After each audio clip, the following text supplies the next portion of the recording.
right of the bus there, we do have one of our 3 Bactrian camels. Once we get a look at her there in a minute, I am going to pull up as our other 2 are just right in front of the bus over the hill a little bit. So this camel right here, this is going to be Shushu.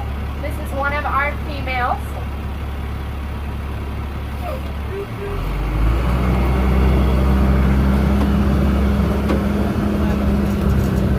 There's another one over there.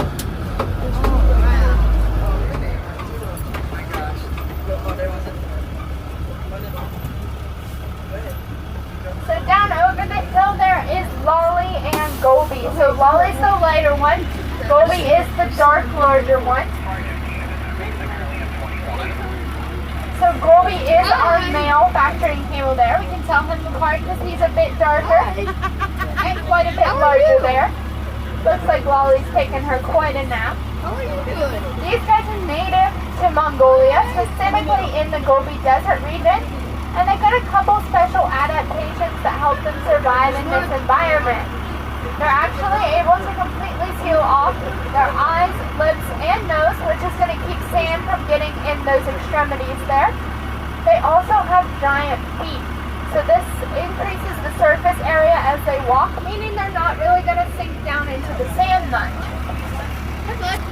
If these guys walk, you'll see they walk rather differently. They're going to move both legs on the same side of the body at the same time. We're going to see another animal later on in our tour that's going to walk the same exact way. We got a friend here. Hi. So the camels are used to some pretty extreme temperatures. The temperatures in their natural habitat range anywhere from negative 40 degrees Fahrenheit to well over 100 degrees Fahrenheit. So being here in Ohio is like a little bit of a vacation for them. Because they're used to that extreme temperature range, they're able to stay outside 24/7, 365 days a year, unless of course there's some medical reason that we have to bring them in. If you look around here, you're going to see some camel hair kind of laying on the ground. That's because Gobi just finished shedding off his heavy winter coat.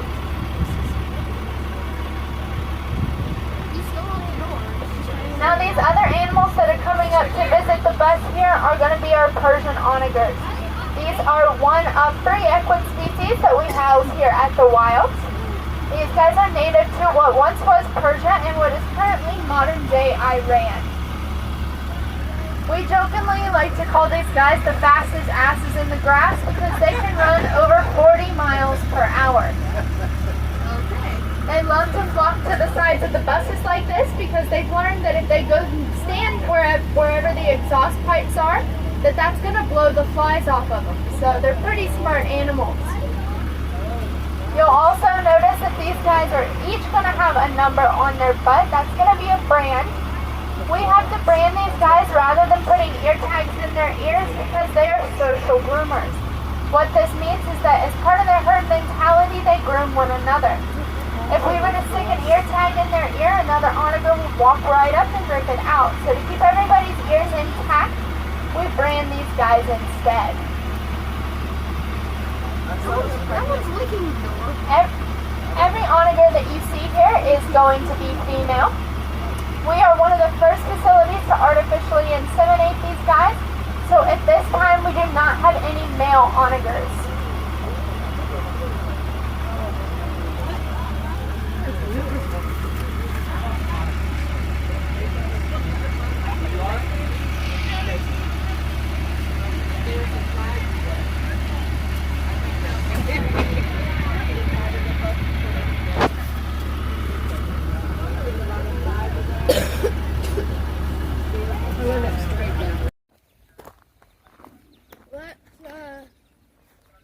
That little deer thing is called a Chinese goral. Girl, okay. Goral.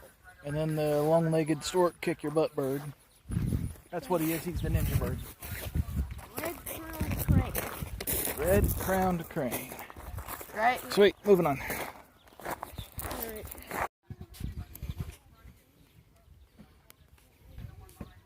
Oh, look at all this zipline stuff. I can see 5 zipline towers right now. They're all like, hey, you got any food? Got any food? You got? All kind of giant fish in here. We got all those small fish. What are small fish? Catfish, bluegill. There's big old bass out there. Big bass right here in front of me. You see him? Right there in the grass. Yeah, I see him. Okie dokie. Well, we came and saw the fish. We gotta go back up. Yeah, let's go. That is so cool. That is neat.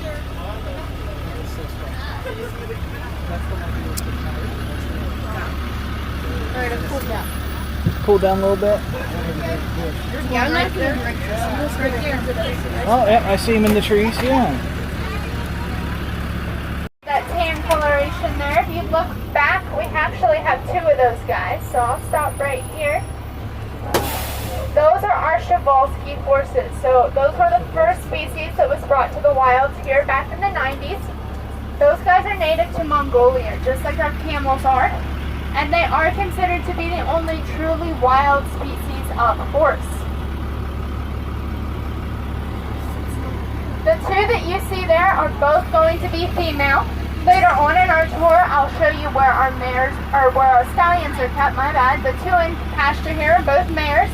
We do have to separate our mares and stallions of this species, not for really any breeding purposes, but rather to keep them from fighting with one another. So in Przewalskis, it doesn't necessarily have to be a male animal to be in charge of the herd. The females can be the main leader of the herd as well, but just to limit the amount of fighting between those individuals, we do keep them separated.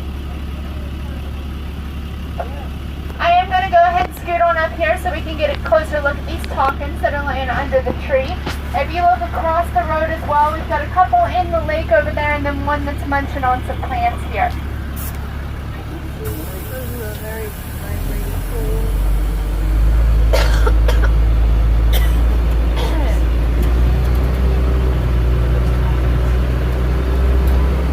Hello, friends.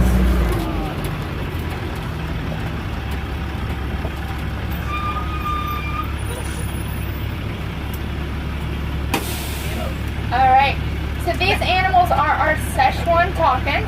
These guys are native to the Himalayan mountain regions of Asia, found very, very high up in that mountain range, making them very difficult to study in their natural habitat. So much so that a few years ago we had a group of researchers travel here from China to do research on our herd. They learned that our herd of tawkins is very, very similar to tawkins that you can find in nature, except ours carry just a bit more body fat, which makes sense because ours do not have to work as hard to get to food. These guys are a rather funky looking animal. They look like a mashup of a couple different animals. I think they look like they have goat's legs with a bare body, a guinea pig head, and a set of horns. They also closely resemble the beast off of Beauty and the Beast.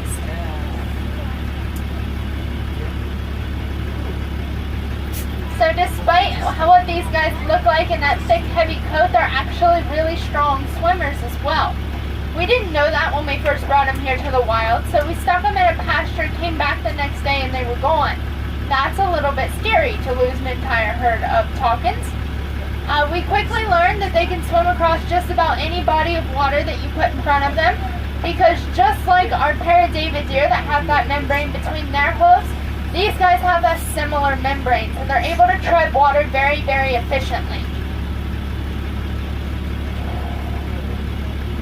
So from what I can tell here, the two large ones there that are standing up with the more yellow coloration are both going to be males, and then the one laying down there is going to be a female. The females tend to be a bit smaller. They're not quite as vibrantly colored in the head as well.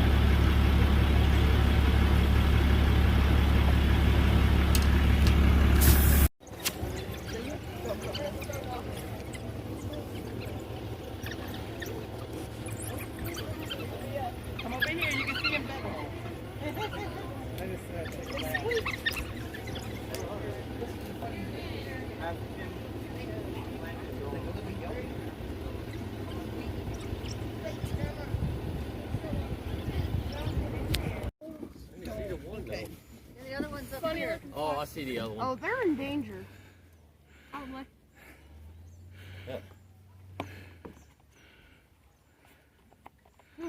Almost looks like a big husky. Pretty colored. You're not gonna get squished every time you hit a bump. Bye bye, spotted doggies. Some of them. Oh, God.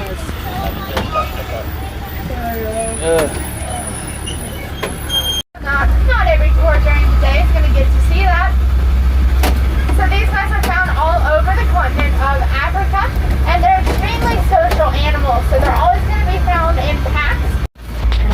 Each pack is going to have one alpha female and one alpha male. That alpha female and alpha male pair are going to be in charge of the pack, and they're going to be the only breeding pair in the pack, unless the betas are given permission by the alphas. The alpha female is actually going to secrete a hormone that's going to suppress the urges for the other animals to mate. So those are going to be the only ones that raise pups, and then the entire pack is going to work together to raise those pups.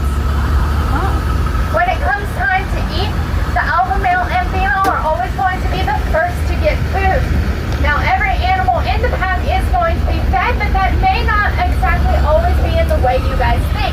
So if there's not enough food for everybody to get a piece off of whatever carcass they come up with, what's going to happen is some of the animals that ate first, including our alpha male and female, are going to regurgitate what they've eaten, and that is going to be what the lesser pack members eat. So it pays to be high up in the hierarchy there. They are the fiercest predator that we have at the Carnivore Center. They're going to have about an 80 to 90% success rate when it comes to hunting. Wow. And they hunt mainly using what's known as the relay system. So what this means is that one member of the pack is going to lock onto a target prey animal. That member is then going to run that animal for up to 3 miles, reaching speeds of up to 35 miles per hour. When that dog becomes tired, it's going to switch out with another dog. This switch out system is going to continue until the prey is either too exhausted to continue, or it slips and falls and the whole pack can catch up to it. When that happens, the pack is immediately going to start eating on that animal, whether it is dead or not. So the next animal we had there were our cheetahs. They're going to kind of be on the opposite end of the spectrum. They're going to hunt solo. The only ones that are going to live together are going to be our males. The females are always going to be loners found by themselves, unless of course they have cubs on their side. Those males are going to live in groups of 3 to 5, and they're usually always going to be brothers. So our cheetahs are the world's fastest land animal. They can reach speeds of up to 70 miles per hour. However, they're pretty poor hunters when it comes to efficiency. They only have about a 50% success rate when hunting. If they are successful, it's even less likely that they're able to eat their prey. By the time they've exerted all that speed, they are so exhausted and so overheated that they have to take a moment to cool down and catch their breath before they're able to do anything else. In that cool down moment, it is pretty common for scavengers to come in and steal the prey away from them. If that's the case, they're actually going to have to wait about 3 or 4 days to build up their energy before they're able to hunt again. Wow. So what most people don't realize is that cheetahs are not considered to be large cats. That's because of a couple different things. So number one, a cheetah's claws are not retractable. So a common house cat is able to pull its claws back up into a sheath in their paw. Same is to be done with a lion and tiger. Cheetahs are not able to do that. Their claws are going to kind of be like a dog's paw, like you see on a dog's paw, and they're going to act as a cleat for them. So they're going to be kind of dull. They're really just there to give them traction as they run. Secondly, they are not able to roar. Lions and tigers are able to roar, making them a large cat. Cheetahs, however, meow like a common house cat does. The final animal that we house there are our dholes. They were in the back as you walked up the ramp. The dholes are the only Asiatic species that we house at the Carnivore Center. Looks like we got quite a few bucks over there. Yeah. White-tailed. So they are the only Asiatic species, and they are the smallest species. Despite being really, really small, they are extremely athletic. They can jump over 7 feet straight up in the air.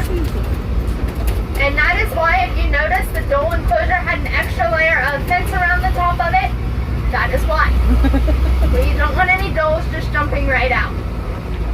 So those guys are pretty small, but if you remember earlier on in the tour, I mentioned that the Bangtang, we did house their natural predator here.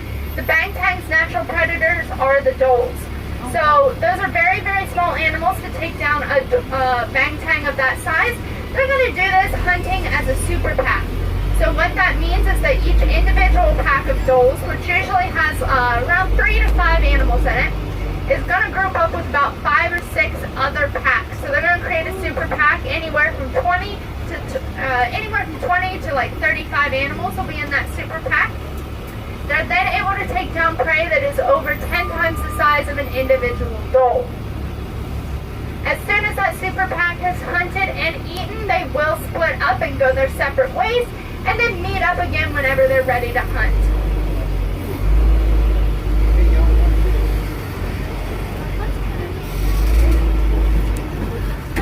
Hello, ostrich. They are. They're coming right up. Hi. Hi. I'll give you $1 if you peck him in the face. Hello. Looking right at me. Watch the cameras, we'll take them. Please don't follow me. Oh God, he followed me. He pecked you. He actually tried to peck me. He thinks you got food. Thinks you're tasty. I don't got nothing for you now. Go away.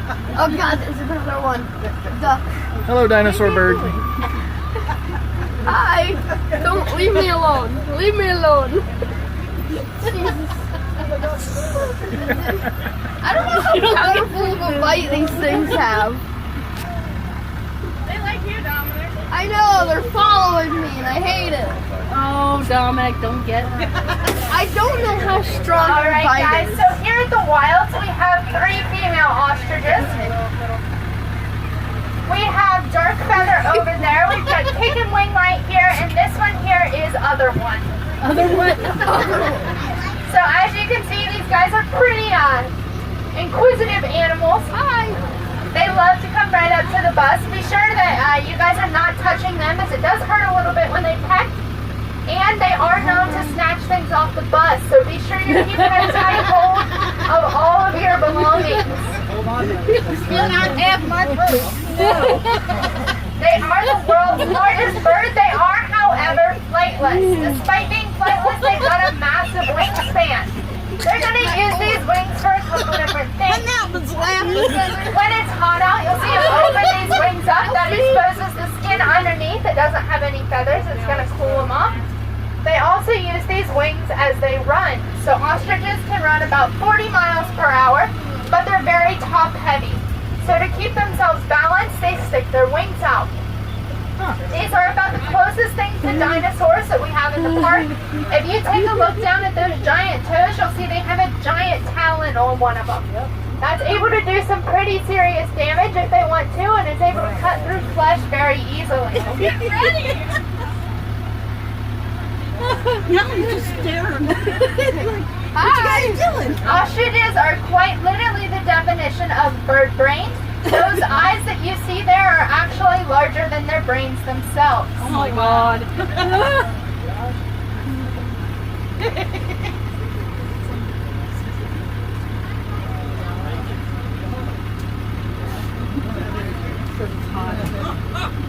You're okay, there's nobody behind you.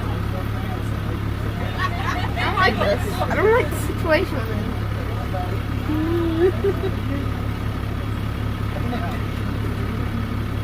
Yeah, it might be a good idea, but it's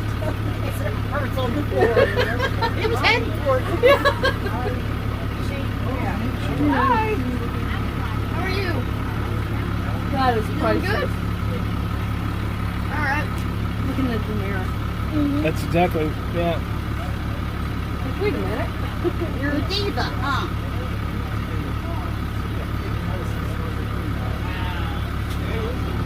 Got big ears. Yeah, they do. That's me. Pretty sure that's an ear anyway.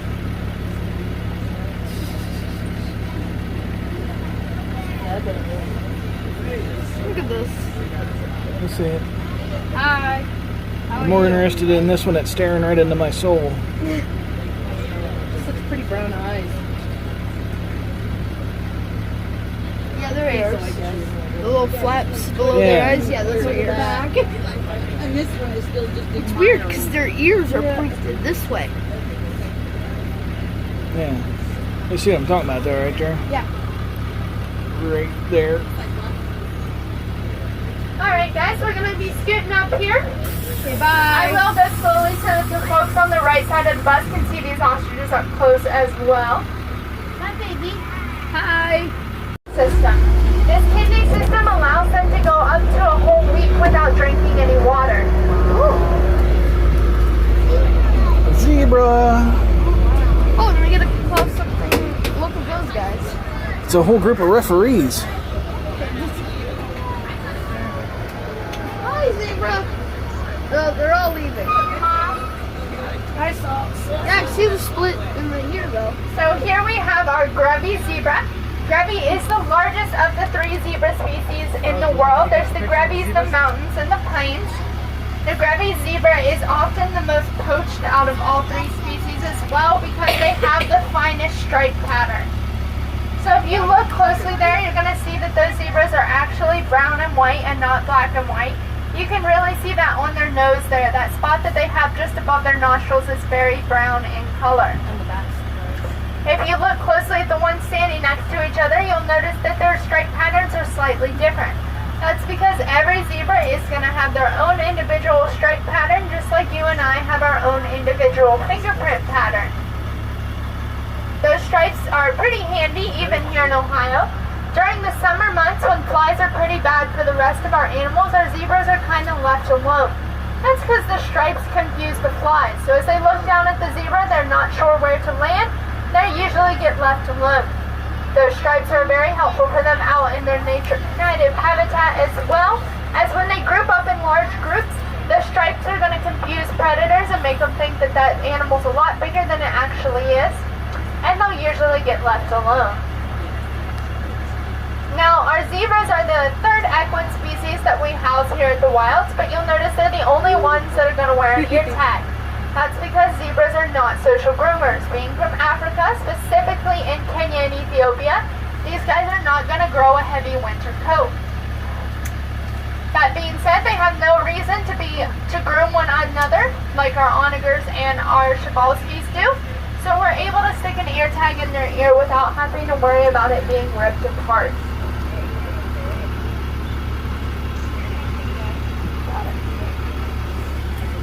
Yeah, nice. So these white animals over here are going to be another species of oryx. It's going to be an antelope species.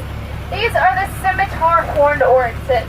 So you can see they look very, very different from the fringe-eareds that were in the last pasture. These guys are obviously white with the tan heads, but when they're born they are solid tan in color, and they'll then fade out to have that white body. Their horns are also much longer than the horns on those fringe-eareds. That's pretty handy during the summer as they're able to reach back and scratch flies off of themselves using those horns. A few years ago, we were selected to send a few breeding age individuals over to Chad to be reintroduced to their natural habitat. When it was time for them to exit the enclosure over there, we're very proud to say that the young male that was born and raised here at the Wilds was the first to exit that enclosure. We believe this is because we're better able to mimic their natural habitat with these large open pastures. That he has some natural instincts instilled in him, and they're over there thriving right now. Better look at them. Oh, here we go. Yeah, we're going to get closer. Babies. So laying at the bottom of the feeder there are going to be a few little ones that were born this year. Look at those tiny horns. I feel like I'm blocking you guys' camera shot. I'm sorry. Nope, you're good, Pop. I got him. Their horns are so small. There's baby giraffe too. Giraffe. I love giraffes.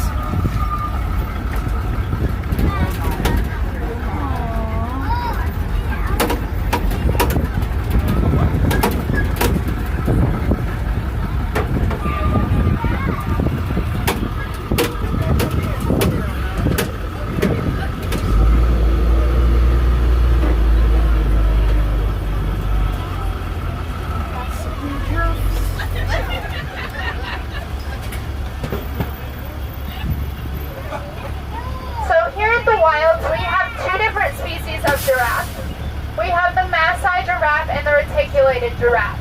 So in this pasture now we have, let's see, 3 Maasai giraffes and 1 reticulated giraffe. The reticulated giraffe is going to be the guy who's kind of hiding his head around the pole there. He's going to be taller than the other female that's standing next to him. We can tell the reticulated and the Maasai giraffes apart based on their spots. So that reticulated giraffe there, that's going to be a bull. His name is Tuppy. We can tell him apart because his spots are much, much larger. They're well defined and they're a bit darker in color. The Maasai giraffe female next to him there, her spots are going to be shaped like leaves. They're going to be smaller, less well defined, and they're going to be a bit more monotone in color. So giraffes are the world's tallest land animal, can grow to be about 18 feet tall. When you watch them walk, you'll notice that they move just like our camels do. So they're going to move both legs on the same side of the body at the same time. To match that 18 feet tall height, these guys are also going to have an 18 to 20 inch long purple tongue. So the length of that tongue is going to allow them to wrap it around all kinds of branches to pull all the leaves off. The purple coloration is going to keep their tongue from getting sunburnt as they're eating. Now, they have a very, very long neck, but surprisingly, they have the same number of cervical vertebrae as you and I do. So we have 7 vertebrae in our neck. These guys also have 7 vertebrae. They're just much, much larger. These guys also have an extremely strong cardiovascular system with a very strong heart muscle that's capable of pumping blood all the way up that long neck to their brains. If you look over to the right of the bust there, you're going to notice that they not only eat all the leaves off those branches, but they're going to pull the bark as well. So food can be scarce in their natural habitat, so these guys are going to take every opportunity they have to get the nutritional value out of what is there for them to eat, so they're going to eat the bark also. What most people don't realize is that the giraffes are mainly going to be seen eating leaves off of the top layer of trees out in the wild. They are also going to be grazers, so they do that by spreading those front legs way far out from each other and bending all the way down. It looks rather uncomfortable when they graze, but they commonly do it.